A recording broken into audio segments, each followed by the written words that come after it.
Padre, del Hijo y del Espíritu Santo. Amén. Queridos hermanos, aquí Padre Michel Bonifacio os saludo y bendigo con sus familias. Continuamos nuestra meditación sobre la Virgen de Fátima. La Virgen de Fátima por el Padre C. Bartas, séptima edición. Vemos que los niños de Fátima, los videntes, pasan por un calvario de sufrimientos, humillaciones, penas, dolores. Y la Virgen les había pedido, el ángel también, de ofrecer penas, sufrimientos y penitencias y sacrificios por la conversión de los pecadores. Y vemos que estos niños sí llegan a una madurez espiritual extraordinaria y pasan realmente por un calvario, no solamente de la parte de los opositores, también incluso de la parte de la familia. Veamos hoy la actitud de los papás de estos niños, Lucía, Jacinta y Francisco. Manuel Pedro, ante el misterio de la cova de Iría, adoptó después de la tercera aparición una actitud muy diferente a la de su hermana María Rosa. Ni él ni su mujer Olimpia atormentaron nunca a Jacinta ni a Francisco, sino tan solo algunas veces para probar una sinceridad de la que no dudaban. Mientras que la mamá de Lucía sí, pobrecita, la hizo sufrir. Pero sus hijos mayores no dejaban de embromar a los pequeños, sobre todo antes de los grandes prodigios de los últimos días del 13 de cada mes. Por el contrario, en casa de los santos Lucía se encontraba aislada y como abandonada. Su padre no tenía malos sentimientos, dice el vecino, pero era negligente y le gustaba divertirse. En la taberna sus amigos algunas veces conseguían que dijera tonterías contra esas historias de mujeres de las que su hija era la heroína principal, Lucía. María Rosa era una mujer con cabeza y profundamente creyente, pero también demasiado dócil a las indicaciones del párroco, que no estaba de acuerdo tampoco.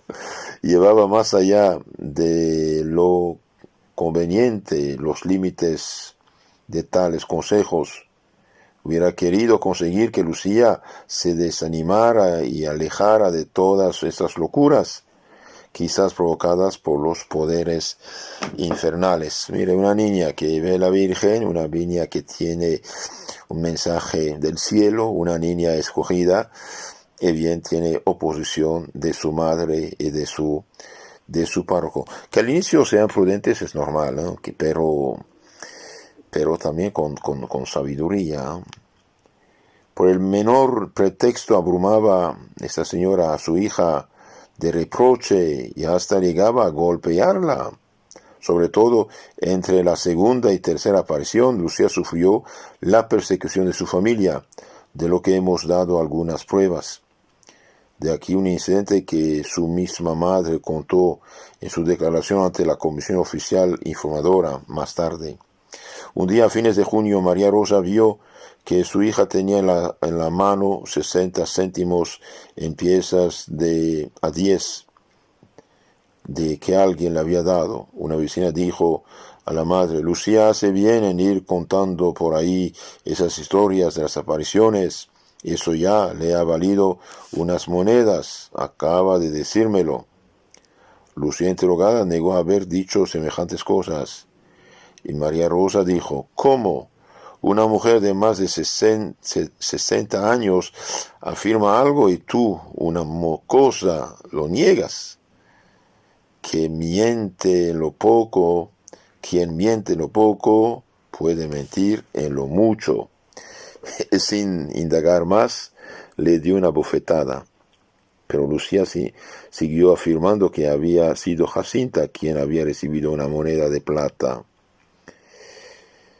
La madre fue a contar lo sucedido al párroco, que reprochándola haber pegado a la niña, le aconsejó que esperara a ver si las circunstancias demostraban que Lucía había mentido o no. Incidentes de ese tipo se producían con frecuencia. No se podía admitir que la pequeña hablara del deseo que la señora había mostrado de que ella fuera a la escuela. Para una niña del campo esto era una simple pretensión del orgullo, una ambición inexplicable. ¿Qué le puede importar a Nuestra Señora que tú sepas leer o no? La Virgen les había dicho de aprender a leer y escribir. Cuando el 13 de octubre la Reina del Cielo dio en favor del testimonio de los niños una prueba innegable, sus padres dejaron de perseguir a Lucía y toleraron menos que la molestaran. Antes de esta señal de Dios, la indiferencia del padre llegaba a veces a la hostilidad y la desconfianza de la madre se trocaba en impaciencia. Pero intervino un nuevo elemento psicológico muy importante para los campesinos cuyo trabajo es difícil e ingrato. La propiedad de los santos en la cuadrilla era bastante importante, pero había dejado de producir. Lucía mismo nos lo cuenta. En mi familia esto causó un gran disgusto del que se me hizo responsable. La cuadrilla pertenecía en gran parte a mis padres, en gran parte. En la vanguardia había un campo bastante fértil, del que se sacaba, según los años, maíz, legumbres, patatas. Se había llegado a recoger hasta 50 sacos de papas. En las laderas había olivos, encinas verdes, robles. Crecía ahí bastante hierba, proporcionando un pasto importante para el ganado. Desde que el pueblo comenzó a reunirse allí, no se pudo cultivar nada más, ni recoger fruto alguno. Eran muchos los que iban con caballos y asnos, y los animales acababan con lo poco que había respetado la gente. Mi madre se lamentaba de esta pérdida. Tú, cuando tengas hambre, le pides pan a esa señora. Qué humillante, ¿no? Pidas pan a la Virgen. Y mis hermanas, dice Lucía, añadían, ahora debías comer lo que se coja en cuadrilla, es decir, nada, no. Impresionada por estos razonamientos, no se atrevía ni siquiera a tomar un bocado de pan. Además de esta cosecha, había que tener en cuenta lo que se dejaba de ganar por pérdida de tiempo. Una de las hermanas de Lucía se vio obligada a dejar el oficio de tejedora, que era su fuente de ingresos, para correr a buscarla cuando la gente deseaba verla, y debía sustituir a la hermana menor en el cuidado del ganado mientras duraba la entrevista. Para evitar estas molestias fue necesario vender el rebaño de ovejas, y la familia acusó la pérdida de los ingresos que sacaban por este medio.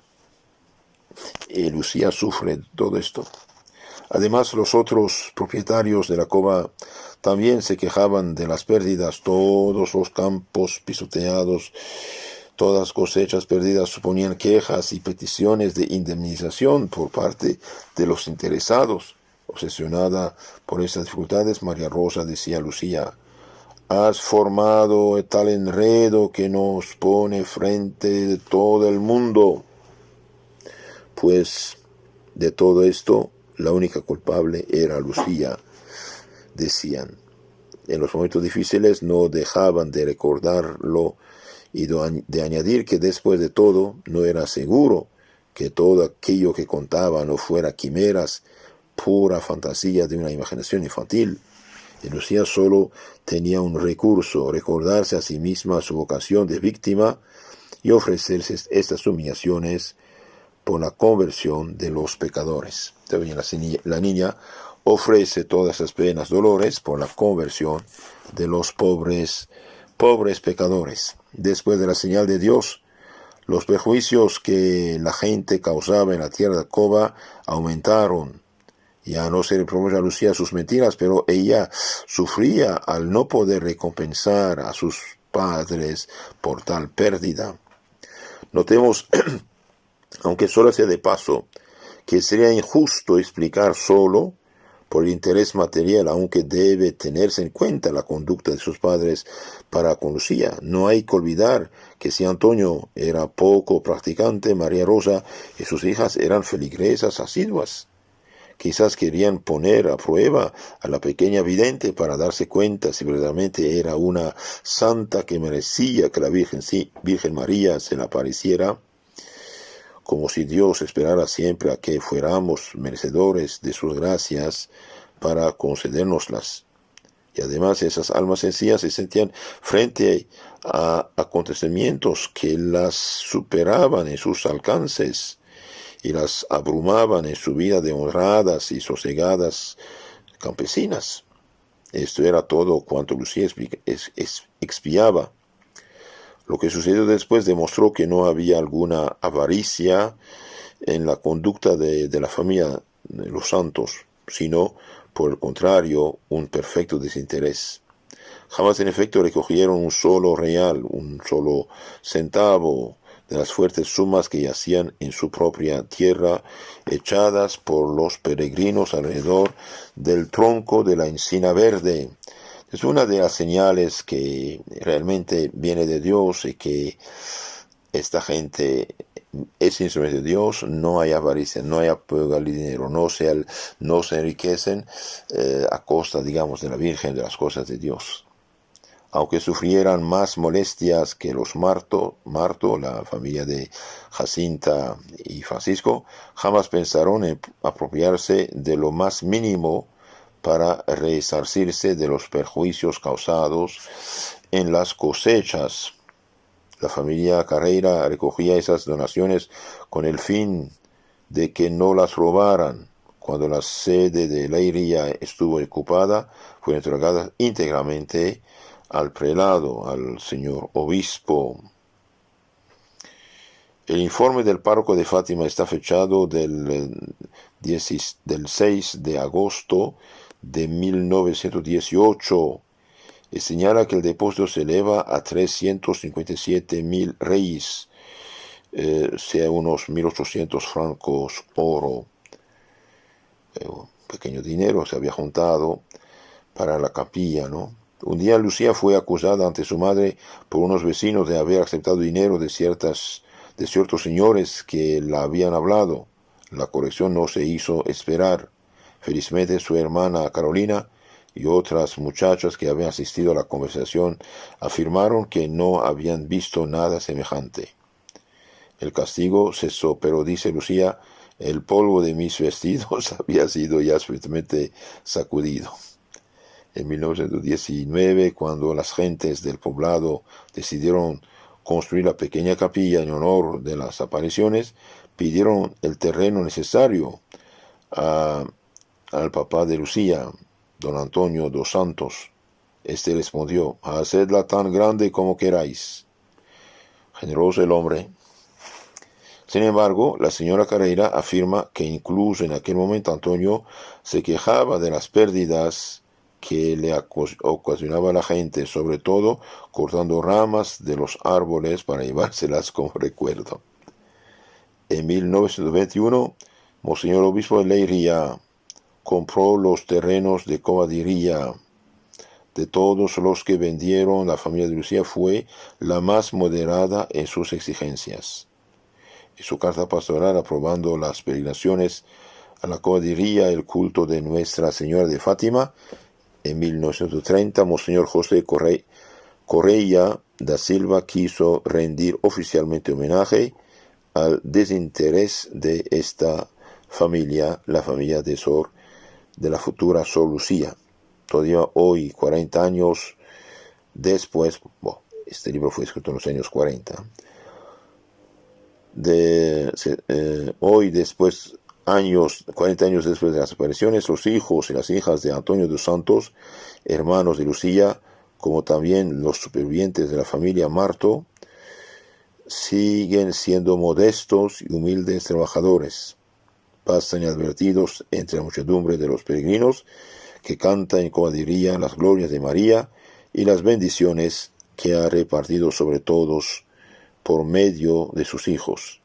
Y sobre todo tiene el gran mérito de dejar su trabajo en cualquier momento para recibir con paciencia y cordialidad a las piadosas visitantes que invaden su pueblo los días 12 y 13 de cada mes, incluso los demás días del año. Entonces, queridos hermanos, vemos que los que sirven a Dios pasan por la cruz, pasan por crisol del sufrimiento, y esto pasó especialmente con Lucía. En la charla siguiente veremos el odio de los malos contra estos niños. Ave María Purísima, sin pecado concebida.